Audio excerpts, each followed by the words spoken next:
কৃষকের ফসলের ন্যায্য মূল্যের দাবিতে আমাদের সংগ্রাম, কৃষকের ফসলের ন্যায্য মূল্যের দাবিতে আমাদের সংগ্রাম, ইনকিলাব জিন্দাবাদ। এই ভারতবর্ষের নাগরিকদের বেনাগরিক করার বিরুদ্ধে আমাদের সংগ্রাম, এই আমাদের নাগরিকত্ব কেড়ে নেওয়ার বিরুদ্ধে আমাদের সংগ্রাম, এই যুক্তরাষ্ট্রীয় কাঠামোর নীতিকে খর্ব করে বিজেপি সরকারের সবকিছু কেন্দ্রীভূত করার চেষ্টার বিরুদ্ধে আমাদের সংগ্রাম, এই ঐক্য সংহতি সাম্প্রদায়িক সম্প্রীতি বিরোধী কার্যকলাপের বিরুদ্ধে আমাদের সংগ্রাম, রাজনীতির সঙ্গে ধর্মের মিশনের প্রচেষ্টার বিরুদ্ধে আমাদের সংগ্রাম, ইনকিলাব জিন্দাবাদ। এই শিক্ষা সহ নিয়োগ রেশন পঞ্চায়েত পৌরসভার দুর্নীতির বিরুদ্ধে আমাদের সংগ্রাম, কৃষক ক্ষেত মজুর শ্রমিক সাধারণ মানুষের স্বার্থ বিরোধী নীতির বিরুদ্ধে আমাদের সংগ্রাম, ইনকিলাব জিন্দাবাদ। এই গণতন্ত্র রক্ষার দাবিতে আমাদের সংগ্রাম, এই রাজনীতির সঙ্গে ধর্মের মিশনের প্রচেষ্টার বিরুদ্ধে আমাদের সংগ্রাম, ইনকিলাব জিন্দাবাদ। বাড়ি বাড়ি আধার কার্ড বাতিলের চিঠি আসছে কেন? বিজেপি জবাব দাও।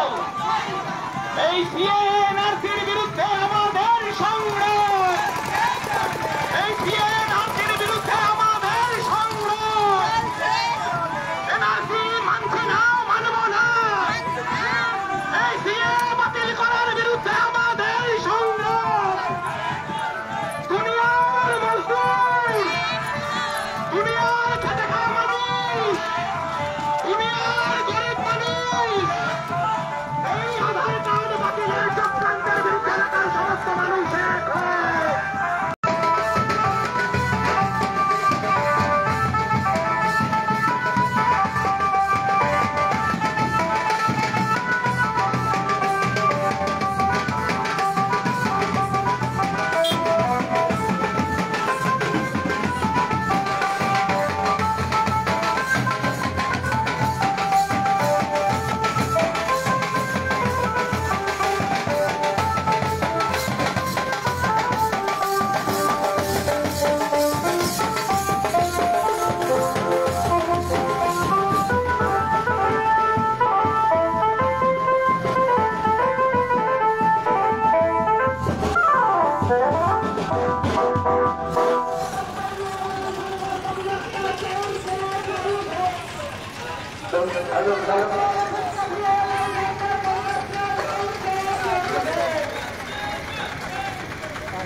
সাধারণ মানুষের অধিকার রক্ষা দাবি করতে দলে দলে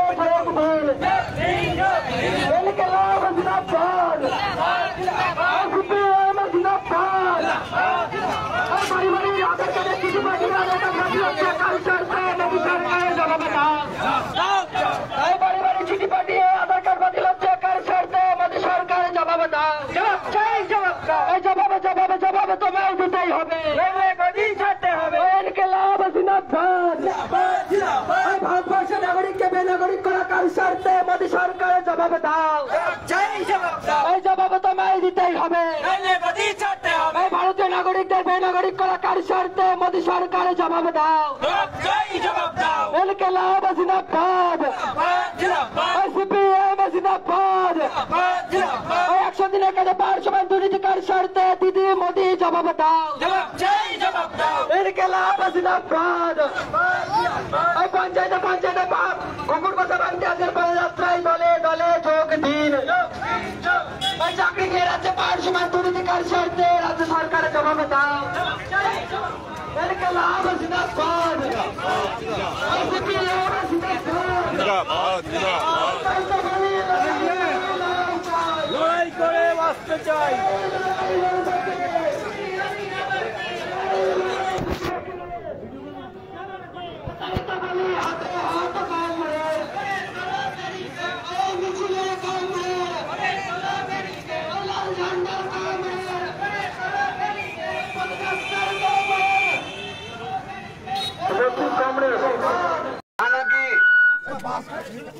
বিজেপি পার্টি প্রধানমন্ত্রী এখন পশ্চিমবাংলার নানান জায়গায় মিটিং করছেন, গতকালও করেছেন। তার বক্তব্য ছিল না খাউঙ্গা না খানে দুঙ্গা। এই মুহূর্তে দেশের সব থেকে বড় ইস্যুগুলোর মধ্যে একটা হচ্ছে দুর্নীতি। দেশের মানুষের জন্য যা করা যেত, যে অর্থ দেশের মানুষের জন্য ব্যয় করা যেত, যে টাকাতে কলকারখানা গড়ে উঠতে পারত, যাতে শিক্ষা প্রতিষ্ঠান গড়ে উঠতে পারত, যাতে হসপিটাল গড়ে উঠতে পারত, পরিকাঠামো তৈরি হতে পারত, এই টাকা কোটি কোটি টাকা, হাজার হাজার কোটি টাকা তৃণমূল এবং বিজেপি, গোটা দেশ জুড়ে বিজেপি আর এ রাজ্যে তৃণমূল, তারা লুট করছে। কেউ ভাবতে পারেন যে তৃণমূলকে চোখের সামনে দেখছি পঞ্চায়েতে, চোখের সামনে দেখছি পাড়ায়, মানুষের গণতান্ত্রিক অধিকার কেড়ে নিতে দেখেছি। সন্দেশখালীর ঘটনা এখন গোটা রাজ্য, গোটা দেশের মানুষ দেখছেন। এরপরে এই তৃণমূলকে আর রাখা যায়, এই ভাবনা একদম ঠিক। এই তৃণমূলকে হাঁটানোর কথা তো আমরা 11 সাল থেকে বলে এসেছি। 13 সালের পঞ্চায়েতে যদি লুট না হতো, তাহলে 13 সালের পঞ্চায়েতেই আমরা গোটা রাজ্যে তৃণমূলকে শুইয়ে দিতে পারতাম। তৃণমূল টিকে আছে কেন? বিজেপির জন্য, ভোট ভাগ করে।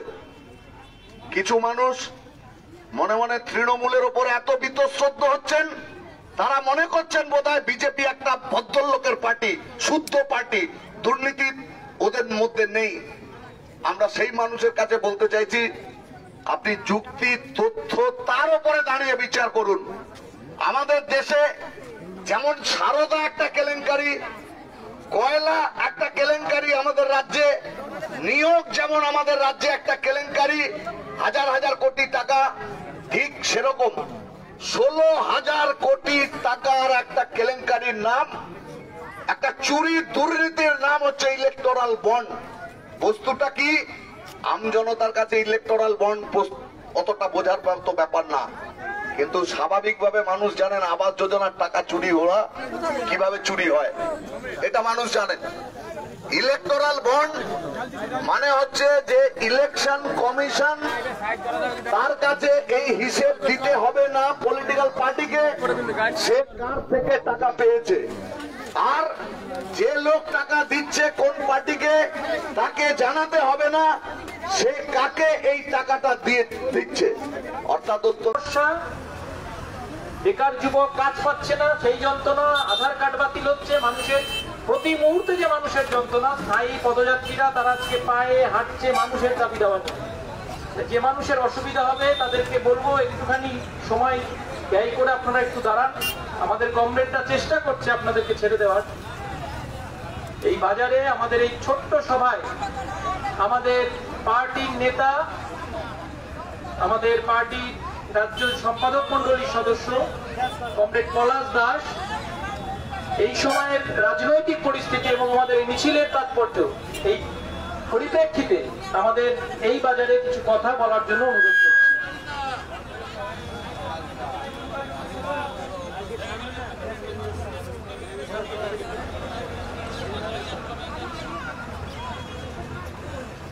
কমরেডস এবং বন্ধুগণ, আমরা এখানে পদযাত্রা চলতে চলতে কিছু সময় দাঁড়াচ্ছি, আর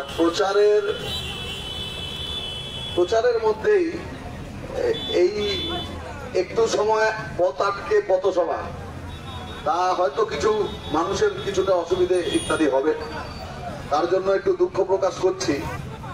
এখন এছাড়া আমাদের কাছে রাস্তা নেই, আমাদের পার্টির কাছে চুরির টাকা নেই। চুরির টাকা থাকলে অনেকগুলো চ্যানেল আমরা চালাতে পারতাম, রোজ খবরের কাগজ আমাদের অনেকগুলো বেরোতো, আর সব থেকে বেশি 100খানা চ্যানেল দিয়ে আমি যা ইচ্ছে তাই বলতে পারতাম। কিন্তু সিপিআইএম পার্টির কোনোদিন এই চুরির টাকা দিয়ে পার্টি চালানোর জায়গায় তারা যায়নি। আমাদের যে দুটো দলকে এখন বেশি দেখছেন, মানুষকে বোঝানোর চেষ্টা করা হয়েছে 19-এ 21-এ যে সিপিআইএম পারবে না, টিএমসির এই দুর্নীতি ঠেকাতে পারে, জুলুমবাজি ঠেকাতে পারে বিজেপি। আবার আরেক অংশ মানুষকে বলা হচ্ছে বিজেপি একটা সাম্প্রদায়িক দল, দাঙ্গা লাগাচ্ছে, একটু পরে রাখো, আরো খারাপ কাজ করছে, একে আটকাতে পারে টিএমসি। 21 সালের ভোটে আমরা আমাদের কোনো এমএলএ নেই, এটা সকলে জানে, কিন্তু 21 থেকে 23 সাল এর মাঝখানে যত নির্বাচন হলো, সেটা পঞ্চায়েত হোক, পৌরসভা হোক আর উপনির্বাচন হোক, তার প্রত্যেকটা নির্বাচনে বিজেপি কমতে থাকলো, আমরা বাড়তে থাকলাম। শুরু হয়েছিল শান্তিপুর থেকে, 15% ভোট পারলো সিপিআইএম এর, আর বিজেপির ভোট কমলো প্রায় 16%-এর মতো। সায়রা আলিম কলকাতা বালিগঞ্জ কেন্দ্র, সেখানে আমাদের ভোট বাড়লো 30%, বিজেপির ভোট কমলো প্রায় 32-33%। আমাদের এমএলএ নেই, কিন্তু গোটা রাজ্যের পৌরসভা নির্বাচনে প্রথম স্থান লুটপাট করে তৃণমূল থাকলো, তাহলে দ্বিতীয় জায়গায় থাকার কথা বিজেপির, কিন্তু গোটা রাজ্যের পৌর অঞ্চলে থাকা মানুষ দ্বিতীয় স্থানে বামপন্থীদের রাখলেন, ওকে রাখলেন না। গোটা রাজ্যে একটা মিউনিসিপ্যালিটি আছে যে মিউনিসিপ্যালিটি তৃণমূল দখল করতে পারেনি, সেখানে পুলিশ তৃণমূলকে সাহায্য করেনি, তার জন্য পুলিশ অফিসার সাসপেন্ড হলেন, শাস্তি পেলেন, তাকে ট্রান্সফার করে দেওয়া হলো। কিন্তু সেটা কে বিজেপি চালায়? তা তো চালায় না, সেটা তো বামপন্থীরা চালায়। এই জেলার মধ্যেই তাহেরপুর পৌরসভা পঞ্চায়েত ভোটের সময়ও মিডিয়াতে দেখানো হলো তৃণমূল 1, 2 নম্বর হচ্ছে বিজেপি, বাম কংগ্রেস এটা 0-1-2। তারপর দেখা গেল কি? তারপর দেখা গেল যে বামপন্থীদের সঙ্গে বিজেপির এই মানে তৈরি করা, উৎপাদন করে দেওয়া একটা রেজাল্ট টিএমসির মনে হচ্ছে ভিডিওকে দিয়ে লিখিয়ে নিয়েছে। আমি এইখানেই শুনেছি যে একটা বুথে ভোট গণনা হচ্ছে, তো শেষে সবকিছুই হচ্ছে যা তৃণমূলের বিরুদ্ধে যাচ্ছে, সিপিএম এর দিকে যাচ্ছে, ভিডিও সাহেব এসে বলছে না এটা তৃণমূলের দিকে যাবে ভোটটা। তারপরে ভোটের কর্মীরা তারা বললেন দেখুন এই ব্যালট বক্সে 773টা ব্যালট আছে, আপনি তো সব ব্যাপারেই বলছেন, রাত বাজে 1টা, এখন আর গোনার কোনো দরকার নেই, আপনি যা বলে দেবেন, টিএমসি কে কত দেবো, বিজেপি কে কত দেবো, সিপিএম কে কত দেবো, ওইটা লিখে নিচ্ছি, এই নাটকের দরকার নেই, বাড়ি চলে যাবো। এটা হলো পঞ্চায়েতের ভোট। সেই পঞ্চায়েতের ভোটেও দ্বিতীয় স্থানে বিজেপি কে রাখা গেল না। প্রবলেমে পড়ে গেল টিএমসি বিজেপি, কোনো না কোনো ভাবে তাদের সামনে আনতে হবে। টিএমসি একটা চোরের পার্টি, এটা সকলে জেনে গেছে। আর যে দ্রুত হারে তৃণমূল থেকে লোক চলে যাচ্ছে, এটাও মানুষ বুঝছেন। এর মধ্যে সন্দেশখালীর ঘটনা, শাহজাহান কি চেহারা তারা তৈরি করেছে, শিবু হাজরা, উত্তম সর্দার, এখন এরা তো হিন্দি সিনেমার নায়ক হয়ে গিয়েছে। যত লোক অমিতাভ বচ্চন, আমির খান, শাহরুখ খানের নাম জানে, এখন শেখ শাহজাহান আর শিবু হাজরা, উত্তম সর্দারের নামও মানুষ এখন জেনে গেছেন, এত তাদের খ্যাতি। এর মাথাতে কে আছে? এর মাথায় অভিষেক বন্দ্যোপাধ্যায়, তার মাথাতে তার পিসি মুখ্যমন্ত্রী মমতা বন্দ্যোপাধ্যায়, কিন্তু মমতা এবং ভাইপো তার মাথায় কে আছে? কেন আমাদের দেশে চুরি, চোরচুরি, গুন্ডামি, বদমাইশি, ডাকাতি, রাহাজানি, ফেরেববাজি, চিটিংবাজি করবার জন্য আইনে যে ধারা আছে, তাতে শাস্তি দেওয়ার জন্য কোর্ট আছে, আর কোর্টের কাছে তদন্ত করে সমস্ত রিপোর্ট হাজির করবার জন্য পুলিশ আছে, সিআইডি আছে রাজ্যের, আর কেন্দ্রের হাতে আছে সিবিআই, ইডি।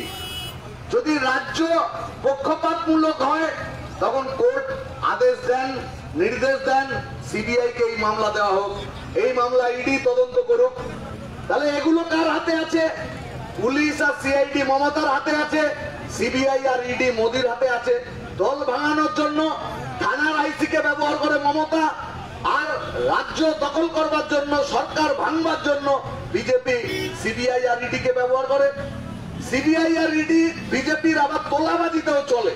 শেখ শাহজাহান যেমন মমতা বন্দ্যোপাধ্যায়ের তোলাবাজির একটা যন্ত্র, শিবু হাজরা, উত্তম সর্দারদের মতো প্রত্যেকটা পঞ্চায়েতে এরকম লোক তৃণমূলের আছে, যারা আবাস যোজনার টাকা চুরি করেছে, 100 দিনের কাজের টাকা চুরি করেছে, যারা ত্রাণের টাকা চুরি করেছে, বাঁধের টাকা চুরি করেছে, রাস্তার টাকা চুরি করেছে, এমন কোন জায়গা নেই যা চুরি করেনি।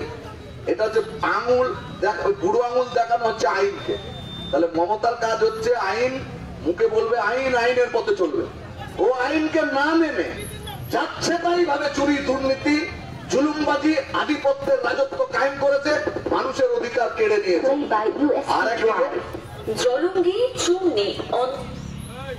আরেকদিকে বিজেপি দুর্নীতি করবার জন্য, চুরি করবার জন্য একটা আইন তৈরি করে ফেলেছে। এই আইনের মধ্যে দিয়ে কেউ জানতে পারবে না, তৃণমূলেরটা জানতে পারবে মাথায় রাইফেল লাগিয়ে, রিভলভার লাগিয়ে, ভোজালি লাগিয়ে ওর থেকে টাকা তুলছে, দেখা যাচ্ছে। আবাস যোজনার টাকাটা মেরে দিচ্ছে, দেখা যাচ্ছে। আর বিজেপির চুরিটা একটু ভিন্ন খাতে চুরি। সেই চুরিটা হচ্ছে ওকে কে টাকা দিচ্ছে এটা ভূভারতে কেউ জানতে পারবে না, এমন একটা আইন তৈরি করা। গোপনে গোপনে আদানি টাকা দিচ্ছে, গরুর ব্যবসায়ী টাকা দিচ্ছে, সোনা পাচারকারী টাকা দিচ্ছে, আরো খারাপ খারাপ কাজ করার লোকগুলো টাকা দিচ্ছে। নইলে বিজেপির এত টাকা হয় কি করে? আপনার কাছ থেকে তো বিজেপি টাকা নেয় না। আমরা একবার তো আপনার কাছে যাই, আপনি 10 টাকা দিতে পারেন, 20 টাকা দিতে পারেন, 50 টাকা দিতে পারেন, যা হোক দেন। আর আমরা যারা পার্টি করি, আমরা প্রত্যেক মাসে আমাদের টাকা দিই, এই দিয়ে আমরা ঝান্ডা লাগাই, মিটিং করি। এই যে আজকে এখানে যা এসছি আমরা, তার জন্য যা খরচ, সে খরচ জনগণের কাছ থেকে আমরা সংগ্রহ করি। কিন্তু টিএমসি, বিজেপি তো আপনার কাছ থেকে সংগ্রহ করে না। টিএমসিটা আপনি জানেন এই চুরি। তাহলে বিজেপির এই টাকাটা কোথা থেকে আসছে? এই সমস্ত দুর্নীতির লোক, খারাপ লোক যারা সরকারকে টাকা দেয়, বিজেপিকে টাকা দেয়, বিনিময়ে সে কিছু পেতে চায়। তাহলে বিনিময়ে কি পাওয়া যায়? বিনিময়ে মানুষের স্বার্থের বিরুদ্ধে গিয়ে আপনার বাড়িতে পুরনো ইলেকট্রিকের মিটারটাকে বদলিয়ে দিয়ে একটা স্মার্ট মিটার ঢুকিয়ে দেবে। টেলিফোন করেন, রিচার্জ করতে হয়, আগে টাকা দেন, তারপরে আপনার ফোন করবার অধিকার জন্মায়। আর এখন ইলেকট্রিক জ্বালান, মাস শেষ হয়ে গেলে বিল আসে, বিল পেমেন্ট করেন। কোনদিন বিল যদি পেমেন্ট না করেন তাহলে চলে যাবে না, 1 মাস বাদে আরেক রঙের একটা বিল আসবে। আপনাকে সতর্ক করে দিচ্ছে, কিন্তু আপনার লাইন কেটে দিচ্ছে না। এখন মোদি এই যে বিপুল পরিমাণ টাকা খারাপ লোকেরা, ব্যবসায়ীরা, অসাধু ব্যবসায়ীরা মোদিকে দিয়েছে। কত টাকা দিয়েছে? 16,000 কোটি টাকা গোটা দেশে বিভিন্ন পার্টিকে দিয়েছে। তার মধ্যে 13,000 কোটি টাকা একমাত্র বিজেপি পার্টি পেয়েছে। এগুলো যদি জেনে যায় লোকে কারা বিজেপিকে টাকা দিয়েছে, তাহলে বিজেপি বিপদে পড়বে। তার জন্য এটাকে ঢেকে রাখা হচ্ছে। আদালত বললেও, যেমন মমতা শাহজাহানকে সিবিআই এর হাতে দেয় না, আদালত বললেও স্টেট ব্যাংক অফ ইন্ডিয়া এই যে চুরির কারবার বিজেপি ফেলেছে, তার বন্ড বিক্রি করে। যে বন্ড হচ্ছে 1000 টাকা আছে, লক্ষ টাকা আছে, কোটি টাকা আছে, কিন্তু 1000 টাকা, লক্ষ টাকার বন্ড এসবিআই এ বিক্রি হয় না। যা বিক্রি হয় তা কোটি টাকার বন্ড।